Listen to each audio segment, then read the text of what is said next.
বন্ধুসকল নমস্কাৰ।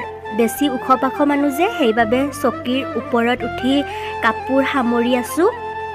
আচলতে কাপোৰবোৰ পিন্ধি যদি বাহিৰত তেনেকৈ থৈ দিওঁ মাৰ অলপ খং উঠে আৰু মাৰ খং উঠাৰ আগতে ভাবিলোঁ যে ধুই ধাই আকৌ আগৰ জেগাত থৈ দিওঁ আৰু ইফালে মই সদায় পিন্ধি থকা কাপোৰবোৰো সামৰি ৰাখিলোঁ। আৰু বন্ধুসকল এয়া হৈছে কলডিল। আগতে যে আমি সৰুতে গাইছিলোঁ ভীম ভীম নকৰিব ভীমৰ আগত হাড় মূৰ ছিঙি দিম গধাৰ কোবত। আপোনালোকেও বাৰু গাইছিলনে? আৰু বন্ধুসকল কলডিলটো মই এতিয়া কেৱল কাটিহে ৰাখিম, ৰাতিহে বনাম আৰু আপোনালোকক নেক্সট ভিডিঅ'ত বাৰু দেখুৱাম। আৰু মাৰ মেখেলাখন মেৰিয়াই লৈছোঁ কাৰণ কলডিল কাটিলে আমি পুৰস্কাৰ নিশ্চয় পাওঁ, হয়নে নহয়? মোৰ হাততো ইয়াত চেক লাগি গ'ল আৰু মই টিউশ্যন কৰা বাচ্ছাটোৱে তাৰ কষ্ট আৰু একাগ্ৰতাৰ ফলত ইমান ভাল নম্বৰ পাবলৈ সক্ষম হৈছে। আজিলৈ ইমানেই।